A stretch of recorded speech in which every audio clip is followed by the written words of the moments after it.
नमस्कार साथियों, हमारा मनोविज्ञान में हमने अब व्यवहारवाद खत्म कर लिया है। ठीक है, अब हम जो अगले अधिगम के सिद्धांत पढ़ना चाहते हैं वो हम पढ़ेंगे क्या?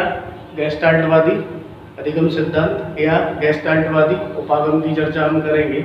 और इसमें आज की जो वीडियो है इसमें हम केवल गेस्टाल्टवादी जो है उनके परिचय की चर्चा करेंगे और गेस्टाल्टवादी जो विचारधारा है, जिस विचारधारा को लेकर वो चलते हैं, हम उसकी चर्चा करेंगे। और इसके बाद हम जो संज्ञानात्मक या गेस्टाल्टवादी जो सिद्धांत है उन सिद्धांतों की चर्चा करेंगे।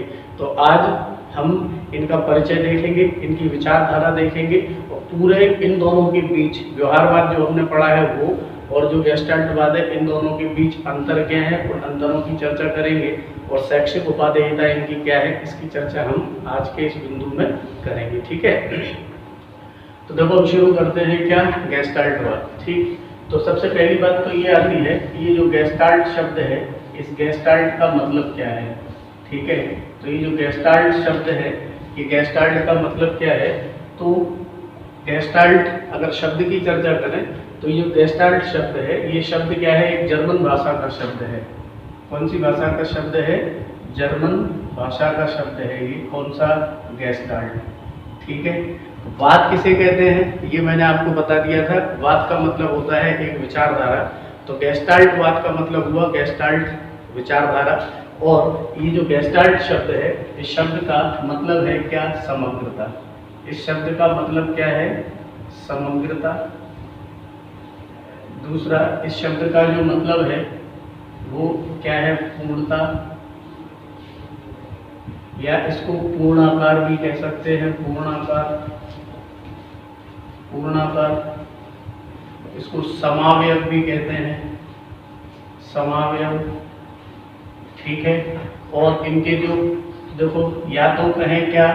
समग्रता, या कहें पूर्णता, या कहें पूर्णाकार, या कहें क्या? समावयव। तो ये क्या है? इसके शब्द के अर्थ है। ये पेपर में आपसे पूछा जा सकता है कि गेस्टाल्ट का अर्थ क्या है। तो गेस्टाल्ट का अर्थ होता है क्या? पूर्णता, या गेस्टाल्ट का अर्थ होता है समग्रता, या पूर्णाकार, या समावयव। ठीक है, अब ये जो गेस्टाल्ट, अब इसका जो गेस्टाल्टवाद का ये क्या है? एक गेस्टाल्ट शब्द का ये अर्थ है। दूसरी बात, अगर ये देखें कि जो गेस्टाल्टवाद है ये गेस्टाल्टवाद का जो परिवर्तन हुआ वो परिवर्तन होने के पीछे का कारण क्या था?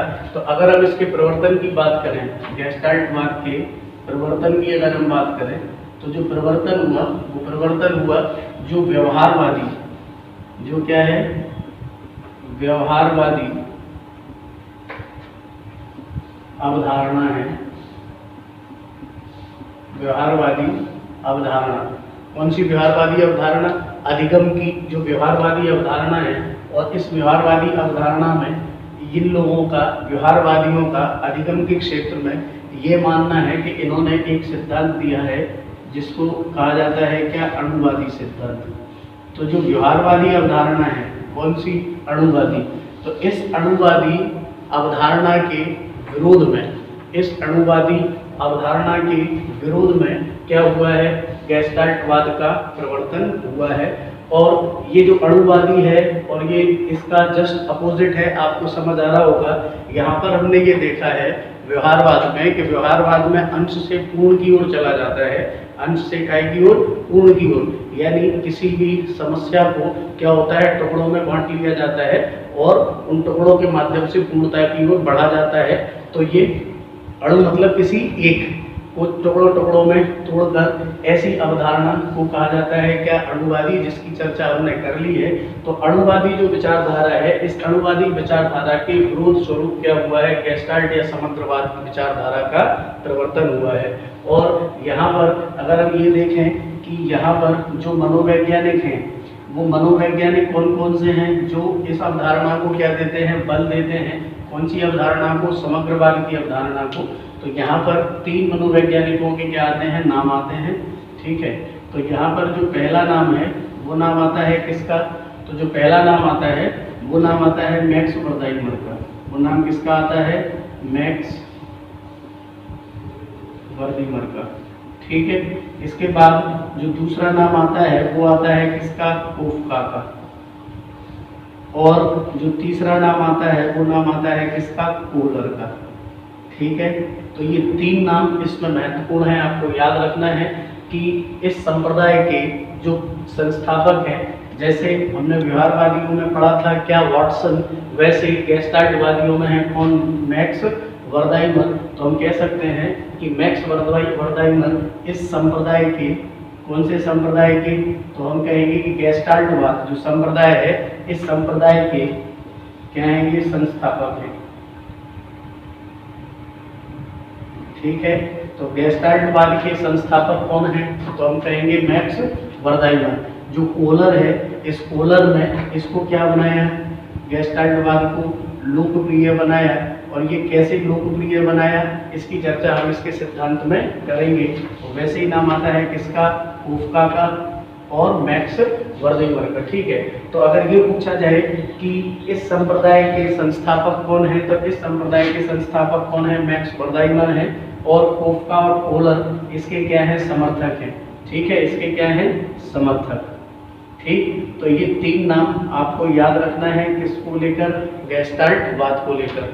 ठीक है, तो ये जो गेस्टाल्टवाद है, मैक्स वर्दाइमर है, और इन्होंने इस संप्रदाय की क्या की, स्थापना की। और अगर यहाँ पर ये पूछा जाए कि स्थापना कब की, तो स्थापना कब की, 1912 में।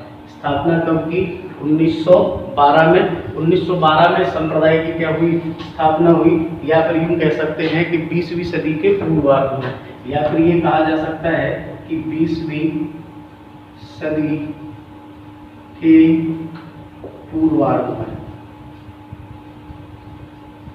ठीक है, तो 20वीं सदी के पूर्वार्ध कहें या 1912 कहें, इसमें मैक्स वर्दाइमर ने किसके, व्यवहारवादियों की जो अणुवादी क्या है, विचारधारा है, अधिगम की जो अणुवादी विचारधारा है, इस विचारधारा के विरोध स्वरूप क्या किया, गेस्टाल्टवाद का या समग्रवाद का या पूर्णता का या पूर्णाकार का या समावयव किसका, उपागम का क्या किया, प्रवर्तन किया, जिसके संस्थापक कौन बने, मैक्स वर्दाइमर बने। ठीक है, अब ये तो एक बात हुई किसकी, मैक्स, इसकी बात हुई गेस्टाल्टवाद की।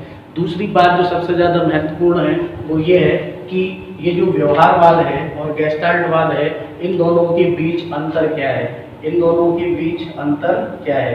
तो हम चर्चा करते हैं, क्यों ये इसलिए ज़रूरी है क्योंकि जब हम इसका बेसिक फंडामेंटल चीज़ें अगर समझ लेंगे तो हमें ये समझ आएगा कि इसका शैक्षिक उपादेयता क्या हो सकती है, और ये जो प्रयोग करेंगे उन प्रयोगों को समझना आसान होगा अगर हम इनकी विचारधाराओं को समझ लेंगे तो। इसीलिए पहला परिचय ही होता है जो मैं हर वीडियो में, हर लेक्चर, हर टॉपिक के साथ आपको यही बताता हूँ। सबसे पहले उसका परिचय की चर्चा हम करते हैं।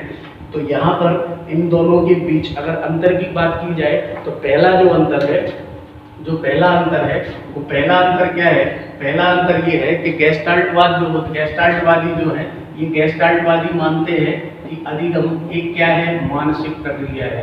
ये क्या मानते हैं कि अधिगम एक क्या है, मानसिक प्रक्रिया है। ठीक, तो अगर ये पूछा जाए कि अधिगम एक मानसिक प्रक्रिया है, ये कौन सी विचारधारा है, तो हम कहेंगे कि ये एक क्या है, गेस्टाल्ट विचारधारा है। अब प्रश्न यहाँ पे ये उठ सकता है आपके जहन में कि मानसिक प्रक्रिया क्या है। ठीक है, तो देखो मानसिक प्रक्रिया का मतलब होता है मस्तिष्क में उपजने वाली सारी क्रियाएं। मस्तिष्क में उपजने वाली सारी क्रियाओं को क्या कहा जाता है, मानसिक प्रक्रियाएं कहा जाता है। अब आप कहोगे मस्तिष्क में कौन कौन सी प्रक्रियाएं उठती हैं, तो मस्तिष्क में आपकी तर्कणा है, यानी आपकी तर्क है।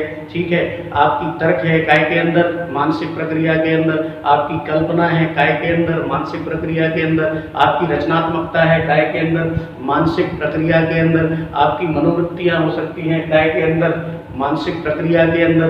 तो मानसिक प्रक्रिया का मतलब है कि जो भी काम हम अपने तर्क के आधार पर मानसिक प्रयोग करेंगे, संज्ञान का जहाँ पर हम प्रयोग करेंगे, ज्ञान का जहाँ पर प्रयोग करेंगे, उन प्रक्रियाओं को क्या कहा जाएगा, मानसिक प्रक्रियाएं कहा जाएगा। मतलब ये कि हम अपने ज्ञान के स्तर का जहाँ भी प्रयोग करेंगे और ज्ञान का प्रयोग कर कर हम जो भी चीज़ सीखेंगे या जो भी समस्या का समाधान करेंगे, वो प्रक्रिया क्या कहलाएगी, मानसिक प्रक्रिया कहलाएगी। तो ये मानते हैं कि व्यवहार जो अधिगम है वो अधिगम क्या है, एक मानसिक प्रक्रिया है।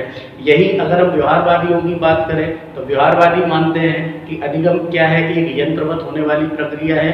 यानी जहाँ व्यवहारवादी अधिगम को एक यांत्रिक प्रक्रिया या यंत्रवत प्रक्रिया मानते हैं, वहीं पर गेस्टाल्टवादी क्या मानते हैं, एक मानसिक प्रक्रिया मानते हैं, यानी संज्ञानात्मक प्रक्रिया मानते हैं। तो यहाँ पर हम मानसिक प्रक्रिया कह सकते हैं या फिर हम यहाँ पर कह सकते हैं क्या, संज्ञानात्मक प्रक्रिया।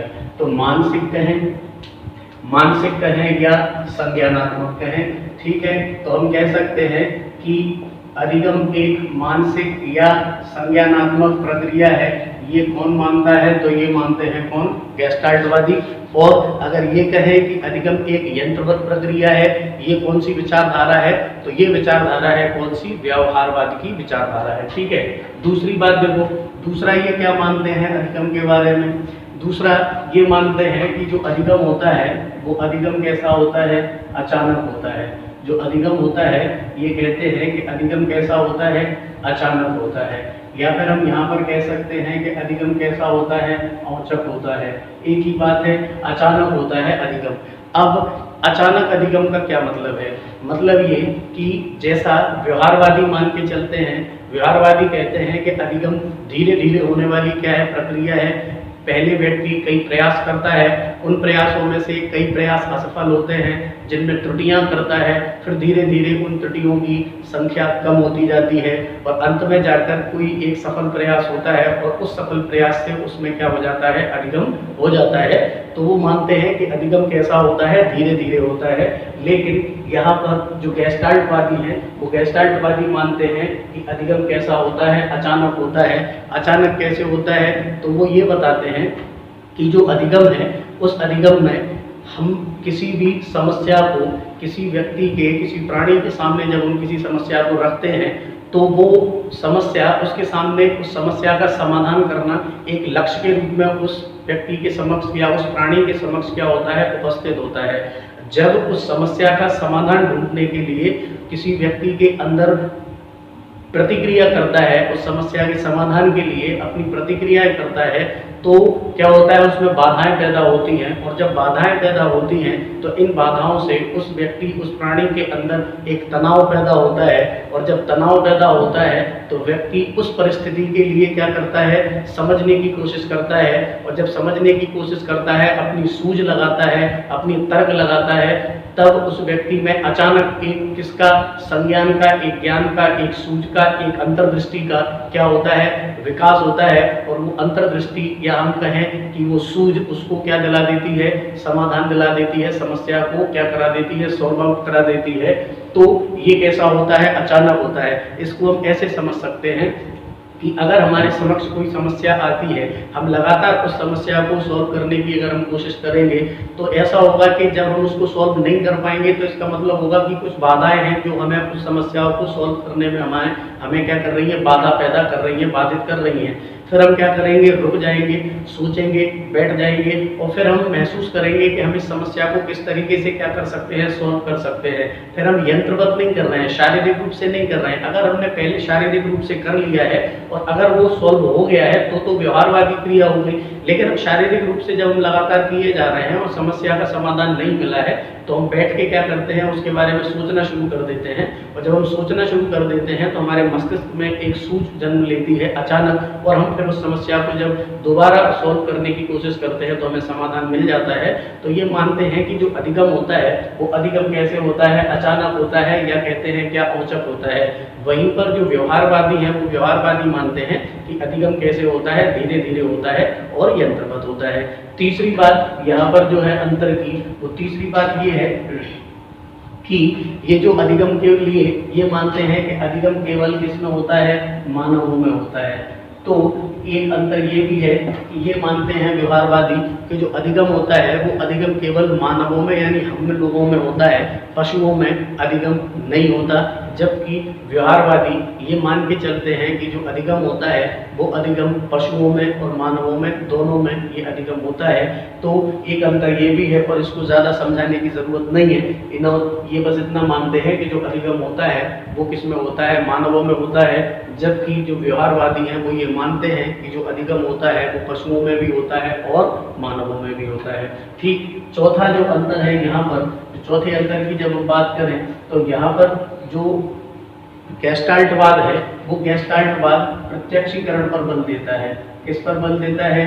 प्रत्यक्षीकरण पर। मतलब ये मानते हैं कि जो व्यवहार, जो अधिगम होता है वो अधिगम काय के माध्यम से होता है, प्रत्यक्षण के माध्यम से होता है या प्रत्यक्षीकरण से होता है। अधिगम काय से होता है? प्रत्यक्षीकरण से होता है। या काय से होता है? प्रत्यक्ष व्यवहार से होता है या प्रत्यक्षण से। ठीक, अब देखना जरा, अब दूसरी बात, यही बात अगर हम व्यवहारवाद के तरफ जाएं तो व्यवहारवादी कहते हैं कि अवलोकनीय व्यवहार होता है, उसका अध्ययन, उससे क्या होता है, अवलोकनीय व्यवहार की तरफ ध्यान देते हैं और ये प्रत्यक्षण की तरफ ध्यान देते हैं। मतलब ये मानते हैं कि जो व्यवहार होता है वो प्रत्यक्षण के वजह से होता है या प्रत्यक्षीकरण से होता है। अब प्रश्न ये कि प्रत्यक्षीकरण क्या है या प्रत्यक्षण क्या है। तो प्रत्यक्षीकरण का मतलब ये है कि जैसे अभी हमने एग्जाम्पल, अभी हमने कुछ समझा, उसमें हमने ये देखा कि हमारे समक्ष कोई समस्या है और उस समस्या को हमने शारीरिक रूप से सॉल्व करने की कोशिश की है, लेकिन वो समस्या जब सॉल्व नहीं हुई तो हमने वहाँ की उस वस्तु की, विषय वस्तु को समझा, उसकी परिस्थितियों को समझा और परिस्थितियों को समझकर हमें क्या हुई, एक सूझ पैदा हुई। तो हमने अंदर ही अंदर क्या किया, अंदर ही अंदर हमने एक सूझ को डेवलप किया, एक सूझ को विकसित किया और उस विकसित को, वो विकसित कब हुआ, जब हमने वहाँ की परिस्थितियों को समझ लिया। तो परिस्थितियों के आधार पर उन परिस्थितियों को समझना क्या कहलाता है, प्रत्यक्षीकरण कहलाता है। लेकिन एक बात यहाँ पर याद रखना है, जो प्रत्यक्षीकरण होता है वो प्रत्यक्षीकरण इंद्रियों के माध्यम से होता है। हम ये कह सकते हैं कि हमारी जो ज्ञानेंद्रियां हैं, जो 5 ज्ञानेंद्रियां हैं, हमारी जीवा है, हमारी त्वचा है, हमारे कान है, हमारी नाक है, हमारी आंखें हैं, ये 5 जो ज्ञानेंद्रियां हैं, इन ज्ञानेंद्रियों के माध्यम से हमें किसी भी वस्तु, किसी भी स्थान, किसी भी व्यक्ति के व्यवहार का या किसी भी समस्या की परिस्थिति क्या होती है, यहाँ से हमें समझ आती है। जब हम इस परिस्थिति को समझ लेते हैं फिर हम क्या करते हैं, हमारे बीच फिर एक सूझ पैदा होती है उस समस्या के समाधान के लिए। तो वही कहलाता है क्या, प्रत्यक्षीकरण। जैसे फर्ज कर लो कि आप किसी बच्चे के सामने समक्ष ये मार्कर रखते हैं, अब शुरुआत में उसे इस मार्कर के बारे में पता नहीं है कि ये चीज़ क्या है, लेकिन आपने ये मार्कर उसको दे दिया। अब वो क्या करेगा, इस मार्कर को लेगा और इस मार्कर को कैसे भी करके वो अपने हिसाब से इसको करेगा, लेकिन एक समय आएगा जब वो समझ जाएगा कि इस मार्कर से क्या होता है, लिखा जाता होगा।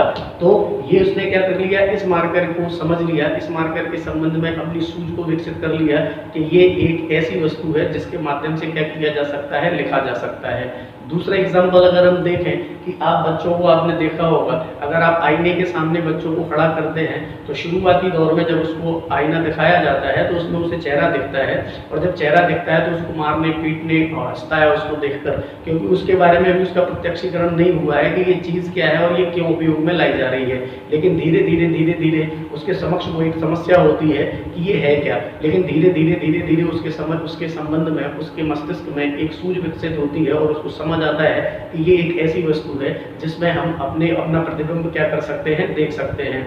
वैसे ही अगर आप उसको कंघा देते हैं तो उसको पता नहीं है कि ये कंघे का यूज क्या है, लेकिन धीरे धीरे क्या होता है, वो कंघा उसके समक्ष एक समस्या के रूप में है, लेकिन उसको समाधान मिल जाता है।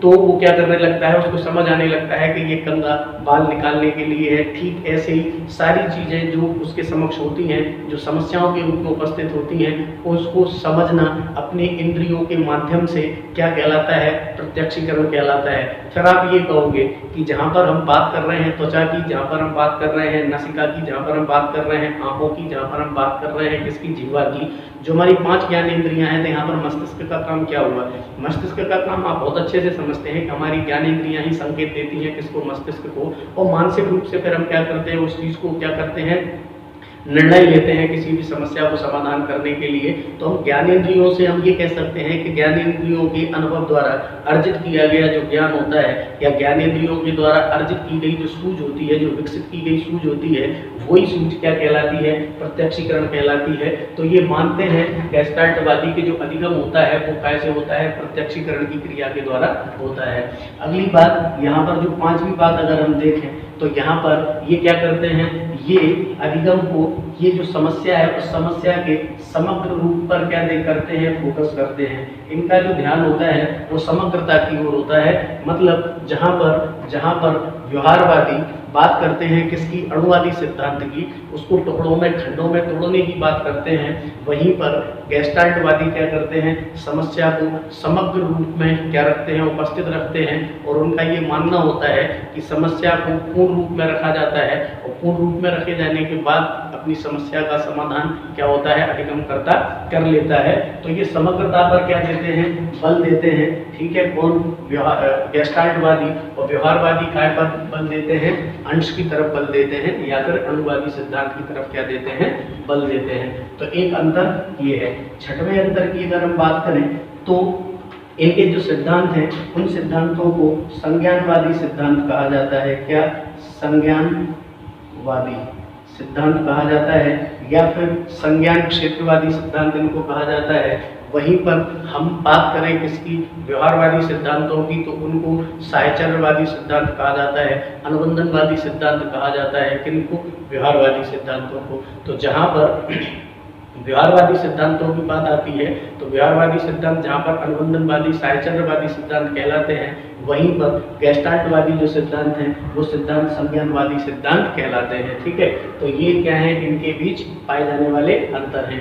अब जो समग्रता, अब इनके जो सिद्धांत संज्ञानवादी जो सिद्धांत हैं, जो संज्ञानवादी सिद्धांत हैं, इन सिद्धांतों के उपनाम हमें कुछ देखने को मिलते हैं। ठीक है, अब देखो कौन कौन से मिलते हैं। एक मिलता है क्या, आहा अनुभव। इनके सिद्धांतों को आहा अनुभव के सिद्धांत भी कहा जाता है। क्या, आहा अनुभव का सिद्धांत भी कहा जाता है। दूसरी बात, इनके जो अनुभव होते हैं, इनके जो सिद्धांत होते हैं, उन सिद्धांतों को खोज का सिद्धांत भी कहा जाता है। खोज का सिद्धांत भी कहा जाता है। ठीक है, इसको क्या कहा जाता है, खोज का सिद्धांत भी कहा जाता है। इनके सिद्धांतों को अंतर्दृष्टि का सिद्धांत भी कहा जाता है। क्या, अंतर्दृष्टि का सिद्धांत भी, अंतर्दृष्टि का सिद्धांत भी इनको कहा जाता है। ठीक, तो देखो अंतर्दृष्टि का सिद्धांत भी किसको कहा जाता है, गेस्टाल्टवादी सिद्धांतों को खोज का सिद्धांत कहा जाता है। गेस्टाल्टवादी सिद्धांतों को आहा अनुभव का सिद्धांत भी कहा जाता है। गेस्टाल्टवादी सिद्धांतों को सूझ से हो रहा है, इसीलिए सूझ का सिद्धांत भी कहा जाता है। किसको, गेस्टाल्टवादी सिद्धांतों को। तो सूझ का सिद्धांत भी कहा जाता है किसको, गेस्टाल्टवादी सिद्धांतों को। तो ये सूझ का सिद्धांत कहें, आहा अनुभव का सिद्धांत कहें, खोज का सिद्धांत कहें, अंतर्दृष्टि का सिद्धांत कहें, या सूझ का सिद्धांत कहें, ये सारे सिद्धांत क्या हैं, गेस्टाल्टवादी सिद्धांत हैं। या फिर इसको पूर्णाकार का सिद्धांत कहें, या समावयव का सिद्धांत कहें, या समग्रता का सिद्धांत कहें, ये सारे सिद्धांत क्या हैं, गेस्टाल्टवादी सिद्धांतों के उपनाम हैं। इस नामों से इन सिद्धांतों को जाना जाता है। ठीक है, तो ये इनके क्या हैं, सिद्धांतों के नाम हैं। अब तीसरी बात जो हम करेंगे वो हम करेंगे इसकी शैक्षिक उपादेयता की। क्या की, शैक्षिक उपादेयता की। इनकी शैक्षिक उपादेयता क्या है, शैक्षिक उपादेयता क्या है। तो देखो शैक्षिक उपादेयता की अगर हम बात करें, शैक्षिक उपादेयता का मतलब ये कि ये जो सिद्धांत हैं, इन सिद्धांतों का शिक्षा के क्षेत्र में क्या योगदान है। तो शिक्षा के क्षेत्र में अगर हम योगदान की बात करेंगे तो देखो जरा, पहला जो योगदान है, पहला योगदान है कि बच्चों के अंदर रचनात्मकता आती है। ठीक है, रचनात्मकता आती है, रचनात्मकता का विकास होता है। बच्चों के अंदर तर्क शक्ति का क्या होता है, विकास होता है। तर्क शक्ति का क्या होता है, विकास होता है। तीसरी बात, बच्चों के अंदर रचनात्मकता, तर्क शक्ति, खोज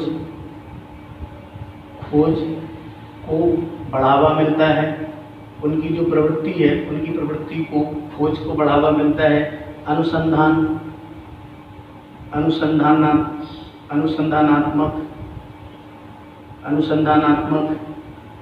ज्ञान का विकास होता है, अनुसंधानात्मक ज्ञान।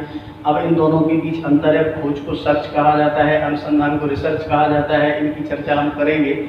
तो खोज को बढ़ावा मिलता है, बच्चों में क्या होता है, अनुसंधानात्मक ज्ञान की बढ़ोतरी होती है, रचनात्मकता बच्चों के अंदर आती है, तर्क शक्ति का क्या होता है, विकास होता है। पहले इनकी बात कर लें हम कैसे। देखो, जब हम बात करेंगे कोहलर के सिद्धांत की, तो उसमें हम देखेंगे कि व्यक्ति अपने हिसाब से करता है, खुद करके देखता है, तो अपनी तर्क ना लगाता है, अपनी तर्क शक्ति का प्रयोग करता है, तो इनका विकास होता है किसके अंदर, बच्चे के अंदर। तो इसका मतलब ये कि कभी भी शिक्षक अगर बच्चे के अंदर शैक्षिक या कैसे, तो कभी भी शिक्षक बच्चे के अंदर रचनात्मक तर्क शक्ति, खोज और अनुसंधान का विकास अगर करना चाहता है, तो जरूरी होगा मनोविज्ञान के अनुसार कि वो गेस्टाल्टवाद सिद्धांतों का क्या करे, अनुसरण करे। ठीक है। इसके बाद अब अगर हम सब्जेक्ट्स की अगर हम बात करें कि इनकी ज़रूरत किस सब्जेक्ट के अंदर पड़ती है, तो हमारे पास देखो गणित है, गणित में हमें इनकी ज़रूरत पड़ती है। ठीक है।